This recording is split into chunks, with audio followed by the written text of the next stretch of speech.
Today I'll be teaching you how to make this beautiful clutch out of some extra cheetah fabric I have, and as well as some extra black fabric. Enjoy! So you're gonna need any extra piece of fabric, however rectangular, however long you want. Mine is 13 inches by 23 inches. For the cover of the clutch, I wanted something different than the regular rectangle. I wanted an angular cut on both sides of the cover of the clutch, something very new and stylish. So I first folded 7 inches into the clutch, and then I folded it hot dog style. Make sure you see the line so you know you don't cut too far into the 7 inches. Then from the top you cut as slanted or diagonally as you want your back to be. So now what you want to do is make sure you lay down the bottom fabric and you see the face of the fabric. Lay down from the first fabric, lay it face to face. Make sure both faces are facing each other. Now go ahead and pin everything up, make sure it's straight. Go ahead and cut the outline.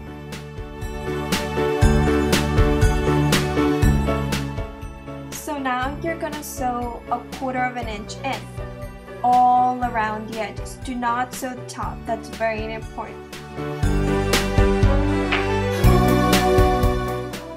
So after you're done sewing, you should be left with sort of a pouch. And now you can cut the extra string off if you secured the ends with the machine, or you can tie a couple knots and then cut up the excess string. You can go ahead and cut off the bottom edges in a slanted diagonal form.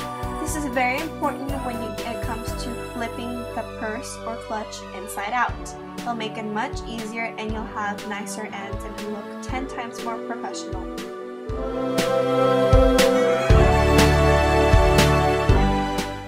Now you can go ahead and cut any excess fabric you see that's not evenly lined up or that you just don't like. Glue in zigzag times. So what I tend to use to glue the edges that fray is Dritz Fray Check. It's actually really good and you just glue all around the edges so the fabric doesn't fray when you wash it in the machine or you're sewing it.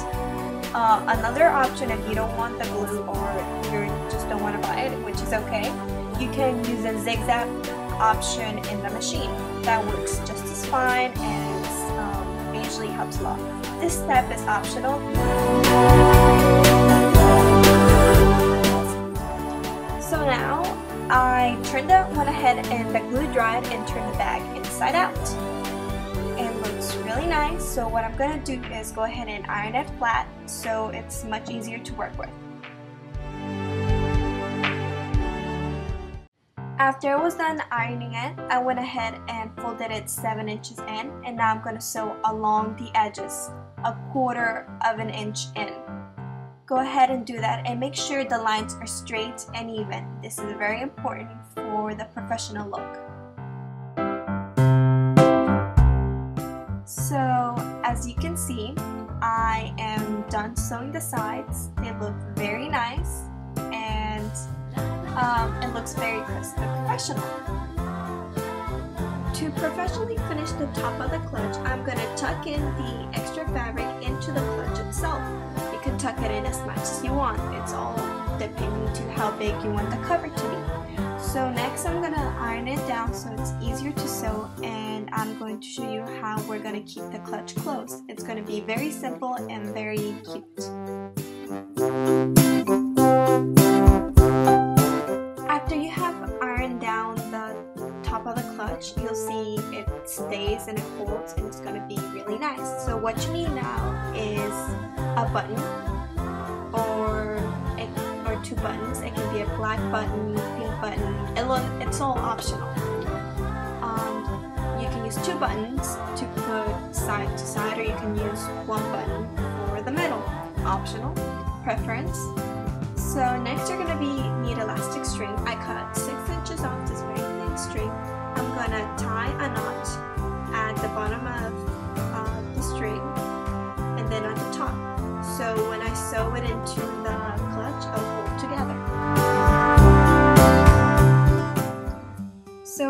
you're done tying the knot, you can go ahead and guesstimate the middle of the clutch, or you can fold it in half and pin it down where you want. When you pin down the elastic band, make sure you grab some of the elastic band so it stays in place. Do the same for the other side and go right ahead. The elastic you use won't matter because eventually you won't see it.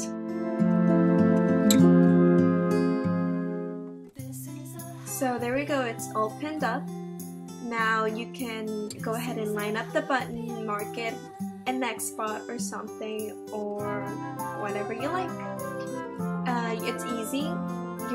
What I'm gonna do now is I'm gonna hand stitch the top, or you can go ahead with the sewing machine and sew it straight across. It's all optional and preferable. As you can see here, I already went ahead and sewed in the button as well. And the clutch looks really nice already. It holds, it's very nice. At the top, as you can tell, my hand stitching was really nice, and I've got to admit, I've gotten a lot better.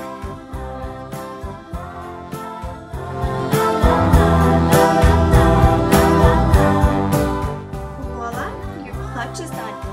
You can, thank you for watching, and let me tell you, this clutch is for sale. Anything I make on these videos, you can buy. So if you're interested, message me through YouTube or email me on the link below.